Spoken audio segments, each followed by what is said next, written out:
নমস্কার, আমি ভাস্কর গাঙ্গুলি। দীর্ঘ দূরত্বের সম্পর্ক, পরিবারের দাবি দেওয়া ও দুটি মানুষের গভীর ভালোবাসার পরিণতি নিয়ে আমাদের এই সপ্তাহের গল্প পাঠ সুখের ঠিকানা। গল্পটির রচনা আমার নিজের, পাঠে থাকছেন রূপালীর কণ্ঠে শ্রীমতী নহলী বন্দ্যোপাধ্যায়, অভ্রর কণ্ঠে শ্রীদেব শুভ্র মজুমদার, রূপালীর শাশুড়ির কণ্ঠে শ্রীমতী চৈতালী চক্রবর্তী। এই গল্পে ব্যবহৃত রবীন্দ্রসঙ্গীতটি গেয়েছেন শ্রীমতী শর্মিষ্ঠা দাস ও শ্রী অরূপন রায়। এই গল্পে আমরা একটি শ্রী রাধারমণ দত্তের লোকগীতি ব্যবহার করেছি, সেটি গেয়েছেন শ্রীমতী নহলী বন্দ্যোপাধ্যায়।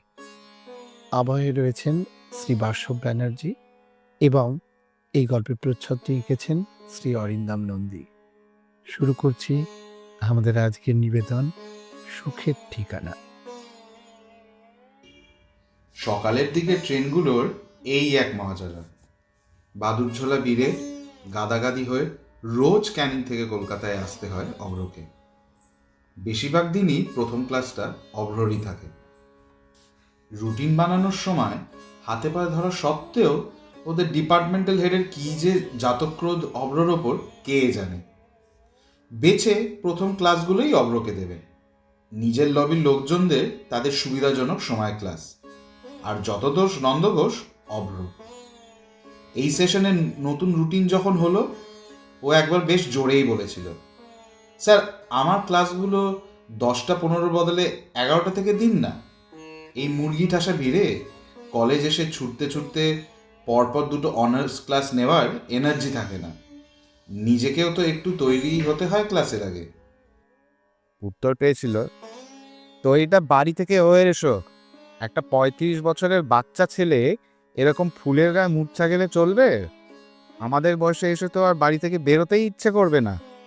তার উপর আবার তোমার মাসে 2টো শনিবার অফ ডে চাই, 2টো শুক্রবার তাড়াতাড়ি বাড়ি যাওয়া চাই। প্রাইভেট কলেজ হলে এসব ওজোর চলতো। অভ্র আর কোনো কথা বলেনি। বুঝেছিল বলে কোনো লাভও নেই। ওর পরিস্থিতি পৃথিবীর কেউ বুঝবে না। ন্যায্য অফবের জন্য কথা শুনতে হয়, কিন্তু কি বা করতে পারে ও? অ্যান্টি ক্লকওয়াইজ এই যে ঘূর্ণন, তারই এক বৃহত্তর ব্যাসার্ধের মধ্যে অবরোধের অবস্থান। সময়, সংসার আর সমাজ তাদের বিপরীতে যাওয়ার মূল্য অবরোধের এভাবেই শ্রান্তির দামে চুকোতে হয়। তারা কেউ তাদের হকের পাওনা ছাড়বে না। এ দামে রাজনীতি খোঁজা বৃথা। খুঁজলে তারা দাগিয়ে দেবে যে কর্তব্যবোধের তলানিতে পড়ে থাকা আকলামির দালালিতে বুদ্ধিবন্ধক দিয়ে আসা বাঙালিদের মধ্যে অভ্র একজন। এত কিছু ঝামেলাই হতো না যদিও কলকাতার আশেপাশে থাকতে পারত। ওর এক কলিগ কল্যাণী থেকে যাতায়াত করে। তিনি বহুবার অভ্রকে বলেছেন ওখানে সুন্দর সুন্দর ছোট ভাড়া বাড়ি পাওয়া যায়। কল্যাণীতে থাকলে অভ্র রূপালীর দুজনেরই বেশ সুবিধা হয়, আর সর্বোপরি একসাথে থাকাও হয়। কিন্তু সেটাও হবার না। সেখানে আবার সংসারে বক্রমিত্র। বাড়ি ছেড়ে অন্য কোথাও থাকার কথা উঠলেই বাবা চোখ কপালে তুলে বলেন, জম্মভোর আমি ডেলি প্যাসেঞ্জারি করে চাকরি করলাম, আর তোরা এখনকার আলপাতাসি ছেলে মেয়ে এই কয়েক ঘন্টার রাস্তা ট্রেনে যেতে আসতে হাঁপিয়ে উঠছিস। আরে বোঝো না, এসব বউয়ের বুদ্ধি। উনি রূপসী বউয়ের শোকে উপসী হাতির মতো চুকিয়ে যাচ্ছেন। কামরূপ কামাক্ষার কুকুর কোথাকার, বউয়ের চাকর। এইসব নানাবিধ বিশেষণে অভ্রর কিরকম একটা অস্তিত্ব সংকট হয়। তার সেন্স অফ এন্টাইটেলমেন্ট একটা জিজ্ঞাসা চিহ্ন হয়ে ঝুলে থাকে মনের সামনে। কতদিন নিজের মতো করে একটু সময় কাটায় না? কতদিন কোথাও বেড়াতেও যায়নি? কাজ আর কর্তব্যের স্টেশন বন্দর ঘিরে থাকা ওর জীবনে কতদিন ছুঁয়ে দেখা হয়নি রবিবারের রোয়াকের অবকাশকে? বাস স্টপে অনেকক্ষণ দাঁড়িয়ে আছে রূপালী। পুটোপাতি করে আসতে গিয়ে আর চটিটা ছিঁড়ল। ছেঁড়া চটির প্রতীকী প্রতিঘাতে খুঁড়িয়ে খুঁড়িয়ে বাস স্টপে পৌঁছানোর মুখেই দেখল মাঝদিয়ার বাসটা ভো ভো করে নাকের উপর দিয়ে বেরিয়ে গেল। অগত্যার সবরের প্রতীক্ষা। বাস তো তার নির্দিষ্ট সময়েই এসে যাবে, কিন্তু রূপালীর একটা সুস্থ জীবনের অপেক্ষার অবসান যে কবে হবে কে জানে। ব্যাগের মধ্যে ফোনটা বেজেই চলেছে। ইচ্ছে করছে না ধরতে। হয় কোনো কেজো ফোন, না হলে কোনো স্প্যাম, আর তাও না হলে শাশুড়ির। বারবার বলা সত্ত্বেও এই মহিলা তার ইচ্ছে মতো সময়ই ফোন করবেন। রূপালীর সুবিধে অসুবিধে সম্পর্কে তার বিন্দুমাত্র আগ্রহ নেই। না ধরলে নানান বাক্যবান। তার মতে খাঁটি মধু আর ভালো পুত্রবধূ পাওয়া ভাগ্যের ব্যাপার। তবুও সে বাক্যবাণের সম্ভাবনাকে অগ্রাহ্য করে রূপালী। ইচ্ছে করে না এই সময় ওনার পারিবারিক কুটকাচালির অংশীদার হতে। বাকিরা জানে এটা ওর ফেরার সময়, তারা কেউ ফোন করে না এই সময়। কৃষ্ণনগর থেকে মাঝদিয়ার দূরত্ব নেহাতি কম নয়। ভিড় বাসে নিজেকে কোনো ক্রমে গলিয়ে দিয়ে আটকে দাঁড়িয়ে থাকা, তখন ফোন ধরার অবকাশ থাকে না। ধরলও না ফোনটা। বাজুক। বারবার বেজে বেজে থেমে গেল যন্ত্রটা। এ যেন চোরের ওপর রাগ করে মাটিতে ভাত খাওয়া। রূপালীর অব্যক্ত রাগটা বুকে নিয়ে ফোনটা চুপ হল। বাস স্টপের উল্টো দিকে বাগান ঘেরা একটা ছোট্ট বাড়ি। বাস ধোকা দেওয়ার দিনগুলোতে ও তাকিয়ে থাকে বাড়িটার দিকে অপলকে। এইরকম একটা বাড়ি ওদের কত দিনের স্বপ্ন, যে বাড়ির সামনে সময়ের কাটাকুটি হয় রোজ। সন্ধ্যা জড়িয়ে পড়ে বুড়ি শহরের গায়ে। সেই জড়ানো সন্ধ্যার কমলা লাল আলোর নানান ফোকাসের রং বদল খেলা করে বাড়িটার দেওয়াল জুড়ে। নানান চরিত্রের আসা যাওয়া সে রঙের কার্নিশ বেদ। চুনট করা জীবনের ধাক্কাবারের সমৃদ্ধ বনে দিয়ানা সে বাড়ি খড়খড়িতে রঙিন কাছের শার্সিতে। নিজের মনেই নিজের কল্পনার অলিগলিতে অবাধ বিচরণে হেসে ওঠে। সত্যি এটা ঠাট্টা হয়েই হয়তো থেকে যাবে সারা জীবন। এইভাবেই ওকে রোজ দৌড়াতে দৌড়াতে বাসে গাদাগাদি করে বাপের বাড়ি থেকে কলেজ, আর কলেজের শেষে একই রুটিন মেনে বাপের বাড়ি। মাসে দুবার উইকেন্ডে অফ ম্যানেজ করে ঘুরতে পুড়তে শ্বশুর বাড়ি যাওয়া। এই কলেজের ছাত্রী হওয়ার সুবাদে এই শনিবারের অফগুলো পেতে ওর বিশেষ অসুবিধে হয় না। ম্যামরা সবাই ওর সমস্যাটা বোঝেন। কাজেই 4 বছর ধরে ট্রান্সফারের চেষ্টা চালিয়ে যাচ্ছে, কিন্তু সে সুযোগ হলে তো। আর রূপালীর সাবজেক্ট সব কলেজে পড়ানোও হয় না, তাই সুযোগটাও বেশ কম। ভেবেছিল আর একবার কলেজ সার্ভিসের পরীক্ষা দেবে, কিন্তু শরীরে মনে বড্ড ক্লান্তি আসে। এই গাধার খাটুনি খেটে আর বই খাতা নিয়ে বসতে ইচ্ছে হয় না। মাঝে মাঝে মনে হয় দাম্পত্য আর ক্যারিয়ার দুটো সমান্তরাল রেখা, তারা জীবনে মিলবে না পণ করে রেখেছে। কিন্তু দুটোই যে গুরুত্বপূর্ণ। তাদের রংবাজির জট খুলতে পারে না রূপালী। শুধু বলিরেখার ভাঁজে জমাট হয় সময়ের দাবি দেওয়ার গল্প। আজ বাড়ি ফিরেই দেখলো মায়ের ঘরে মা আর বোন উচ্চ কণ্ঠে রূপালী শ্রাদ্ধ করতে ব্যস্ত। ওদের খিলখিলে হাসিতে অভ্রর মেজাজটা চটকে গেল। দরাম করে নিজের ঘরের দরজা বন্ধ করে সে দরজা বন্ধের শব্দ সংকেতে তারা বিন্দুমাত্র বিচলিত হন না। উল্টে মায়ের ক্ষোভ দেয়াল টোপকে অভ্রর কানে গরম শিশে ঢেলে দিল। গাঁট ছাড়া তো কোল ছাড়া, বুঝলি মানা? তিনি সঙ্গে না থেকে এই অবস্থা থাকলে বোধহয় এতদিন আমাদের বাটি হাতে রাস্তায় বসতে হতো। সাথে আদরের মানার সংযোজন। 5 বছর বিয়ে হয়ে গেল, এখনো তো কোনো খবর হলো না মা। বাঁচা নয় তো আবার। আমার বাপের বাড়ির বংশ থাকলে হয়। অবরোর ইচ্ছে হলো উঠে গিয়ে বলে, ঘষতে ঘষতে হায়ার সেকেন্ডারি পাশ করা বখাটা ছেলেকে বিয়ে করার মেটেরিয়াল তো রূপালী নয়। মাধ্যমিক থেকে পিএইচডি সব জায়গাতেই তার দুর্দান্ত রেজাল্ট। তার জীবনের প্রায়োরিটি হেসেল আর আঁতুর সামলানো না, কিন্তু পারল না। শিক্ষার নোনা ধরা খসা চুনবালি জীবনে এর বেশি চাহিদা এদের নেই। আর তাই কোনো মেয়ের যোগ্যতার ঊর্ধ্বতনে এরা ঝলসে ওঠে ঈর্ষার আগুনে। সে আগুন জ্বলতে থাকে যতক্ষণ না সেই মেয়েটিকে নিজেদের সমপর্যায়ে নামিয়ে আনতে পারে। নিজের একান্ত কাছের মানুষদের আজকাল অভ্রর বড় অচেনা মনে হয়। সাথে মায়ের এই বিধিয়ে বিধিয়ে স্বরচিত বাগধারা। বস্তুতাত্ত্বিক নিন্দাবিলাসী সমাজের ওপর গিয়ে নিজের স্ত্রীকে সমর্থন করা কি অন্যায়? পুরুষতান্ত্রিক আধিপত্যের বিপরীত মুখে হাঁটা কি স্ত্রৈন্যতা? যদি তাই হয় তাহলে তাই হোক। এত মানসিক টানাপোড়েনেও অভ্র দৃঢ় হতে পারে না জন্মদাতা, জন্মদাত্রী ও সহোদরার ভুলটা ধরিয়ে দিতে। কৃতজ্ঞতা, সৌজন্য এই শব্দগুলো দেয়াল হয়ে দাঁড়ায় ও স্পষ্ট চিন্তার নিষ্ফল উদ্গীরণে। কে জানে ভদ্রতায় দায়বদ্ধতার অতিরিক্ত বোঝা বইতে গিয়ে আর মেরুদণ্ড সোজা করে দাঁড়াতে পারবে কিনা। একেই বোধহয় বলে জন্ম জন্মান্তরের সম্পর্ক। না হলে এ বঙ্গের সম্পূর্ণ দুটো উল্টো মেরুতে থাকা অভ্র আর রূপালীর যোগাযোগটা নিতান্তই কাকতালীয়। ন্যাশনাল লাইব্রেরি বাস স্টপে হঠাৎ বৃষ্টিতে আটকে পড়া দুটো পিএইচডি স্কলার নিহাতি সেদিন বৃষ্টি থামার অপেক্ষায় বাক্যালাপ শুরু করে।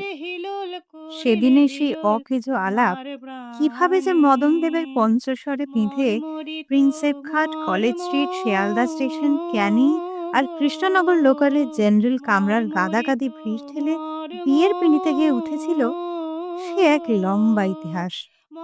সেটাও একটা ফাল্গুনের নরম বাতাস মাখা সন্ধ্যা।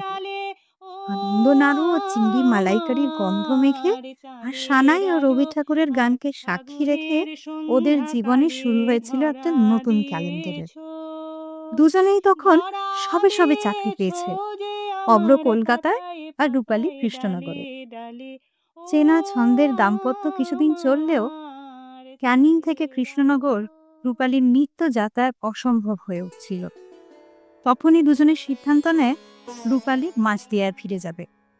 মাসে 2 সপ্তাহে অভ্র যাবে মাঝদিয়া, আর 2 সপ্তাহে রূপালী আসবে ক্যানিং।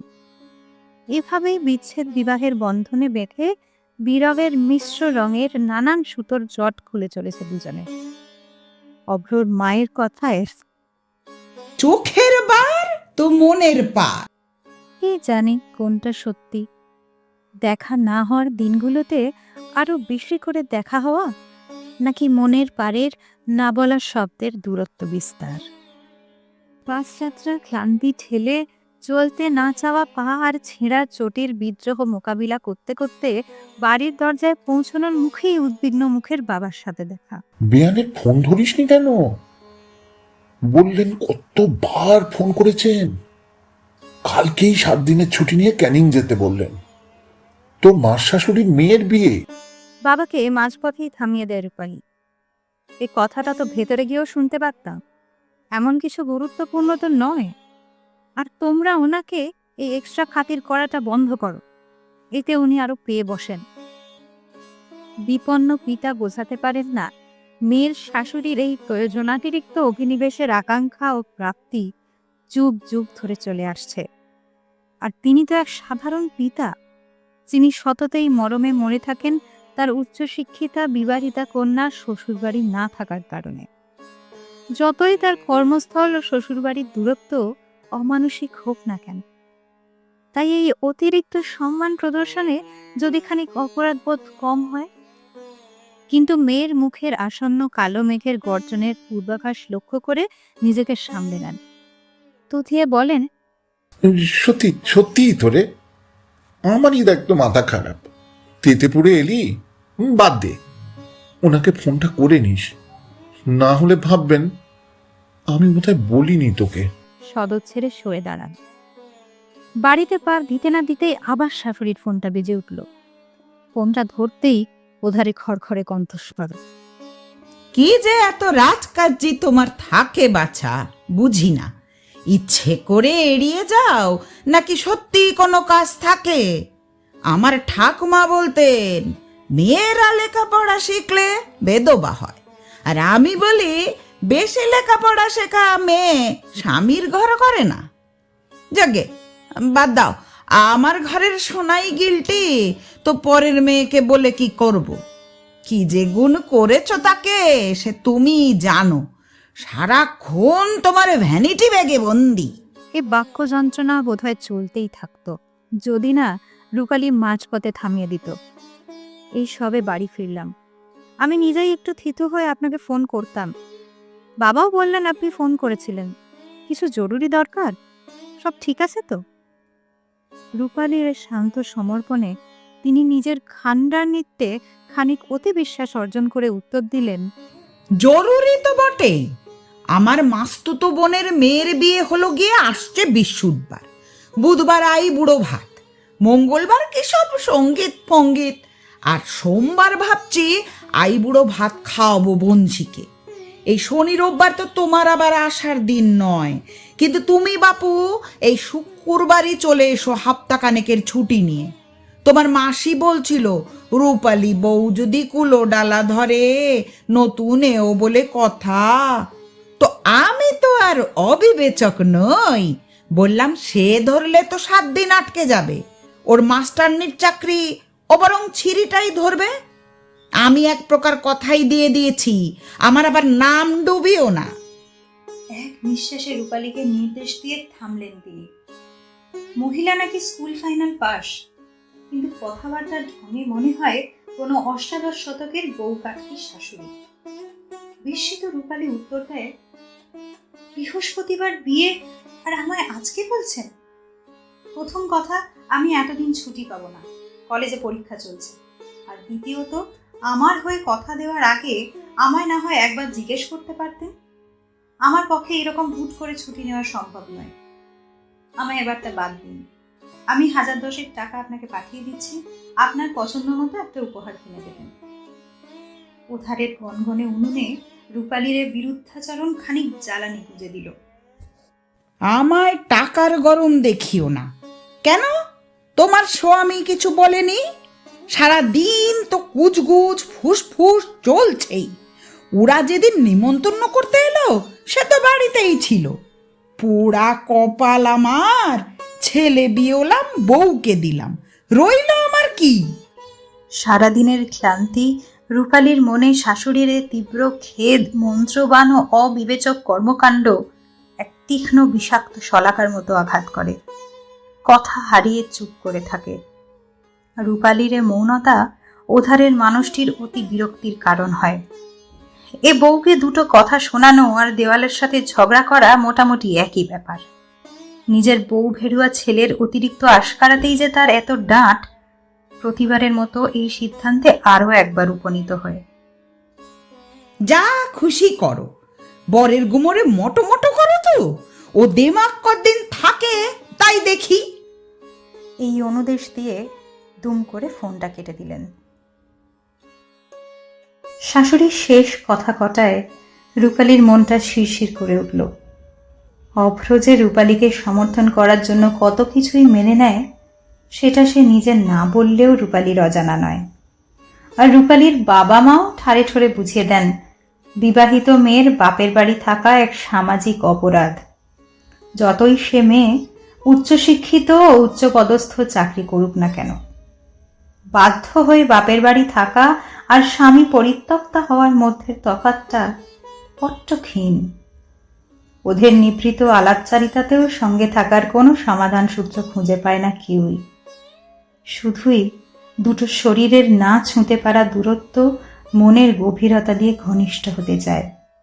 নিষ্ফল প্রতিকারের নিষ্ঠুর দুঃখপূর্ণ কালরাত্রির দুর্গম কালযাপন সোঁদা গন্ধ মাখে চোখের জলের। সে গন্ধে প্রেম, অভিমান, বিরহ সব কিছুকে ছাপিয়ে ওঠে দুজনের দোসর হতে চাওয়া ধূসর পাণ্ডুলিপির অভিপ্সা। অভ্রর আজকাল ভীষণ বিরক্তিকর লাগে। বারবার মনে হয় জীবনের সবটুকু কিরকম গুলিয়ে গেছে। কারোর সাথে কথা বলতে ইচ্ছে করে না, ক্লাসেও মাঝে মাঝে মেজাজ হারায়। আজকাল ছাত্রছাত্রীদের সাথে একটু উঁচু গলায় কথা বললেও সেটা এক বিশাল সমস্যা হয়ে দাঁড়ায়। রূপালীর পরামর্শে একবার দুজন সাইকোলজিস্টের কাছেও গিয়েছিল। তিনিও বললেন একসাথে থাকার ব্যবস্থা করতে, কিন্তু উপদেশ দেওয়াটা সোজা, তার বাস্তবায়ন ততটাই কঠিন। কেন যে অভ্র পারে না একটু কঠিন হয়ে কলকাতার কৃষ্ণনগরের মাঝামাঝি একটা থাকার ব্যবস্থা করতে, কে জানে। স্বাভাবিক নিয়মের উল্টো মুখে হাঁটতে গিয়ে কি ওর কোথাও বিবেক দংশন হয়? কোথাও কি মনে হয় ও সংসারের প্রতি অনুগত থাকতে পারছে না, বাবা মার প্রতি কর্তব্যে বিচ্যুত হচ্ছে? আর রূপালীর প্রতি, যে অভ্র সমস্ত সিদ্ধান্তে একসাথে আছে সমপতি হয়ে? তার প্রতি অবিচারের স্তূপাকার নুড়ি পাথর জমতে জমতে যে পাহাড় হয়ে যাচ্ছে সেটা ও বুঝেও কিছু করতে পারে না। কিছু ইচ্ছে বা শখের নাম যে দুঃসাধ্য, আর এই দুঃসাধ্যকে সাধ্যর মধ্যে আনতে গেলে যে পথ করতে হয়, সে পথ করতে গেলে যে রাস্তায় নামতে হবে, সে রাস্তার নামার সাহসটুকু যে কিছুতেই অগ্র করতে পারে না। বারবার রূপালী বলেছে একটু সাহস করে নেমে পড়তে, সবাই দুদিন দুষবে, তারপর সব ঠিক হয়ে যাবে। তবু চিরকাল বাবা মায়ের এই আধিপত্যের থাবার তলায় চাপা পড়া অভ্র ছায়া ছায়া সময়ের ঢলার ঘণ্টা শোনে, কিন্তু একটি নতুন অধ্যায়ের শুভারম্ভ করতে পারে না। মননের অন্তরে ঘরকন্যার টুকিটাকি ইচ্ছেগুলো অবহেলায় চুরি করে সিধেল চোর। স্বপ্নের ফেরিওয়ালা হেঁকে হেঁকে হারিয়ে যায় বাস্তবের বাসভূমিতে। চোরাবালির ঝুড়ো বালিতে প্রতিনিয়ত হারায় ওদের সময়ের বালি ঘড়িটা। আজ বাসে উঠেই বেশ একটা জানলার ধারে সিট পেয়ে গেল রূপালী। এসব দিনগুলো ওর মনে হয় ও যেন লটারির ফার্স্ট প্রাইজটা পেয়ে গেছে। মনে হয় দিনটা খুব ভালো কাটবে। ব্যাগ থেকে আজকের কাগজটা বার করে 4টে ভাঁজ করে পড়তে পড়তে হঠাৎই বাড়ি বাজারের কলমের একটা বিজ্ঞাপনে চোখটা আটকে গেল। কল্যাণী স্টেশনের কাছে 4 কাঠা জমির উপর বাগান সমেত অল্প দামে ছোট বাড়ি বিক্রি আছে, সত্তর যোগাযোগ, সাথে বিক্রেতার ফোন নাম্বার। সত্যি লটারি পাওয়ার মতো খবরটায় রূপালীর মনের খুশির ঘোড়াটা থেকে খানিক খুশি চলকে পড়ল। সামনেই বড়দিনের ছুটি, এমনিতেই মনটা আনন্দে টইটম্বুর। অনেকদিন পর আবার অনেকটা সময় একসাথে কাটবে, আর তার উপর এই উপরি পাওনাতে আনন্দে মনটা উথাল পাথাল হয়ে উঠল। খবরের কাগজের পাতাটা ফুঁড়ে বাড়িটা চোখের সামনে ভেসে উঠল। টুপটাপ স্বপ্নের ধারাবর্ষণে পুলকিত হতে থাকা রূপালীর অন্তর ধমকে তাদের চুপ করালো ওর বুকের ভিতরে। ওর ক্লান্ত ডানা দুটো আবারও নতুন ঘর বাঁধার প্রথম পদক্ষেপে স্বপ্নের উড়ানে ঝাপটে উঠল। আজ বাস থেকে নেমে সামনের সেই বাগান ঘেরা বাড়িটার দিকে আবারও নির্নিমেষে তাকিয়ে থাকে রূপালী। প্রতিটা ইঁট চোখ দিয়ে অনুভব করে, যেন পৃথিবী জয়ে সফল রূপালীর বীরগাথার রচনা হতে চলেছে এই বাড়িটির হাত ধরে। জীবনের ঝুড়ি ভরা সাফল্যের সাথে আলোকোজ্জ্বল আগামীর সন্ধানে এগিয়ে চলেও। ঘড়ি দেখে, এখন অব্রর ক্লাসের সময়। দ্রুত হাতে মেসেজ করে, খুব আর্জেন্ট, ঝটপট ফোন করো। পায়ে পায়ে এগিয়ে চলে কলেজের দিকে। ট্রেন থেকে কল্যাণী স্টেশনে নেমেই অভ্রকে দেখে রূপালীর মনটা খুশিতে ভরে উঠল। শেষ পর্যন্ত তাহলে সাহস করে আসতে পেরেছে। কিশোরীর চপলতায় ছুটে এসে হাতটা জড়িয়ে ধরে অভ্রর। দুজনের মুখেই দীর্ঘ অদর্শনের পরে মিলিত হওয়ার প্রফুল্লিত পূর্বরাগ। বাড়িটার সামনে এসে মুগ্ধ হয় দুজনেই। বাড়িটার নাম রাখবো রূপাভ্র, নিচে লেখা থাকবে ডক্টর অভ্রজ্যোতি দাশগুপ্ত ও ডক্টর রূপালী চক্রবর্তী। কেমন হবে বলো? ঠিক এইখানটায় বলে গেটের পাশে পিলারটায় হাত রাখে অভ্র।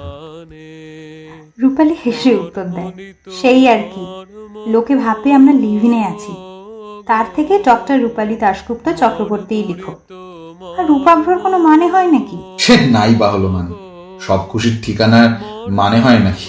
অভ্র বলে হাসতে হাসতে। বেশ সুন্দর বাড়ি, স্টেশন থেকে মোটামুটি হাঁটা পথে। যদিও অযত্নে বাড়ি ও বাগানটা শুকনো ওদের বর্তমান জীবনের মতো। মনে মনে দুজনেই ভাবে এই বাগানেই ওদের সমৃদ্ধ দাম্পত্যের সুখের ফুল ফুটবে ওদের নিরলস যত্নে। রং মাটির প্রলেপ খসা বিসর্জনের মূর্তির মতো খড়ের কাঠামোর জীবনে ওরা আবার সুচারু যত্নের ছোঁয়ায় শুদ্ধ করবে নিজেদের এই বাড়িটির অনিন্দ পৃথিবীতে। কথা হলো মালিক ভদ্রলোক কাগজপত্র রূপালীর কলেজে পৌঁছে দেবেন, তারপরেই ওরা বায়না করে লোনের ব্যবস্থা করবে। দাম ওদের নাগালের মধ্যেই, আর বাড়িটিও ওদের বেশ পছন্দ।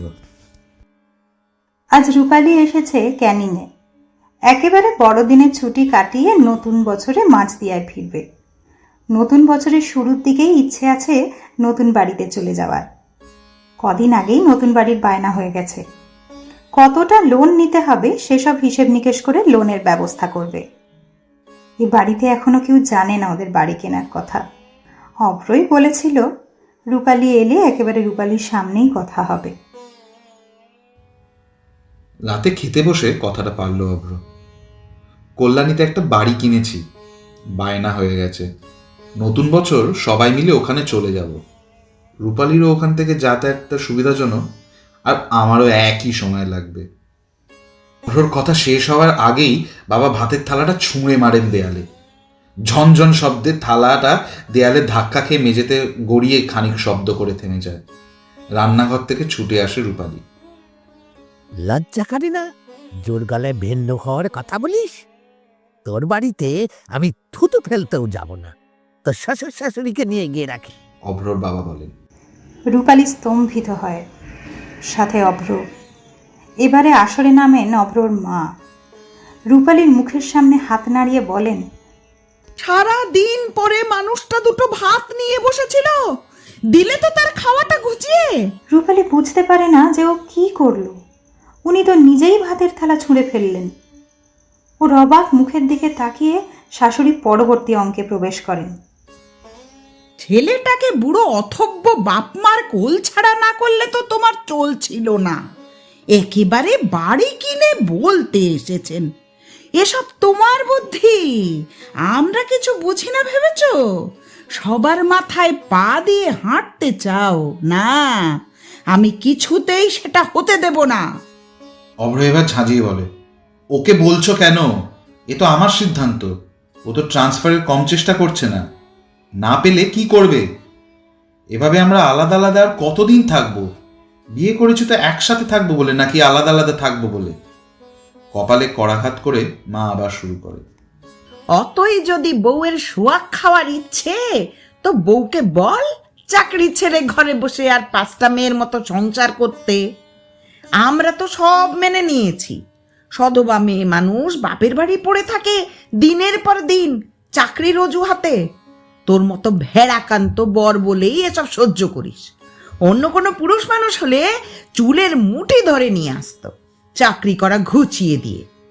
কথাই আছে, হলুদ জব্দ শিলে আর বউ জব্দ কিলে। সে মূরত তোমার নেই। আজ অভ্র জমার যত ক্ষোভ গলতে শুরু করে। থামবে? রুচিহীন অসভ্যের মতো কথা বলো না। তোমার জামাই যখন বউ পেটায়, তুমিও আমায় সেই দলে ফেলছো নাকি? তখন তো তাদের বাড়ি ঝগড়া করতে যাও, তখন বউ জব্দ কিলে মনে থাকে না? ও কোনো অপবাদের উত্তর দেয় না বলে পেয়ে বসেছ না? কদিন আগে মা মেয়ে মিলে তোকে বাঁজা বলেছিলে। আমরা একসাথে থাকলে তবে তো ছেলে মেয়ে হবে। রূপালী আর বাড়তে দেয় না, জোর করে টেনে অভ্রকে ঘরে নিয়ে আসে। বাইরে তখনও মায়ের বিলাপ চলছে। কাল কেউটে মেয়ে মানুষ ছেলেটাকে আমার তুক করেছে। যে ছেলে হাত চড়ে রা কাটতো না, সে বাপ মাকে তেড়ে মারতে আসে। জানা আলাদা বাড়িতে, আমাদের মরা মুখ দেখবি তোরা, এই দিব্যি দিলাম। চমকে ওঠে অভ্র রূপালী দুজনেই। গুরুজনের অভিশাপ মাথায় নিয়ে সুখের জীবন শুরু করা যায়? তবে তিক্ততাকে মস্তিষ্কে চিলেকোঠায় আটকে কতদিন এইভাবে চলতে পারে? সবকিছুর তো একটা শেষ আছে। পরম ভরসায় দোসরের হাত আঁকড়ে ধরতে যাওয়া দুটো মানুষ বন্ধুর পথে পা বাড়ানোর অনিশ্চয়তায় থমকে যায়। দায় আর দায়িত্ব কোনটা বেশি দরকারি? আর বিক্ষত মন দুটো যারা রোজ আলোর সন্ধান করে, কিন্তু সে সন্ধান মাথা কুটে মরে এক গভীর অন্ধকারে। সে অন্ধকার পেরিয়ে আলোর অবস্থিতি ওদের অধরা। মাঝখানে কেটে গেছে বেশ কয়েকটা মাস। আবারও নতুন সেশনে একই রুটিন, আবারও সেই মাঝদিয়া কৃষ্ণনগরের ঠাসাঠাসি ভিড় বাস। অভ্র আর শনিবারের আপডেট বায়না করে না। রূপালীও আর বাগান ঘেরা বাড়িটায় ওর স্বপ্নকে খোঁজে না।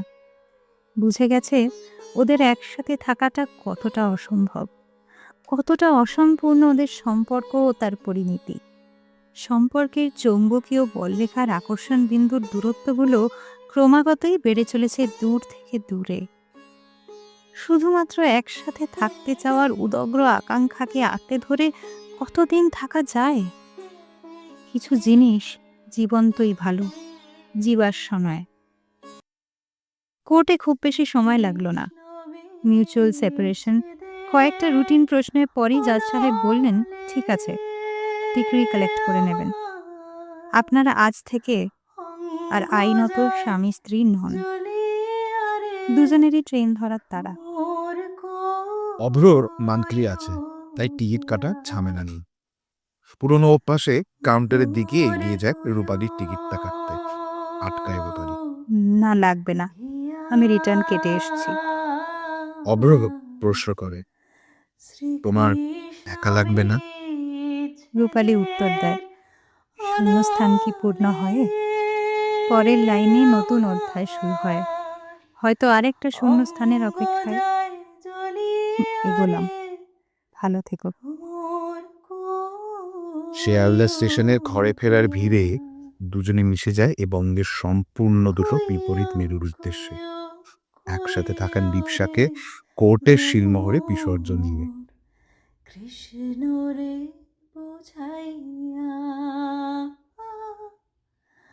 কইও কইও কইও রে ভ্রমর, কৃষ্ণ রে বুঝাইয়া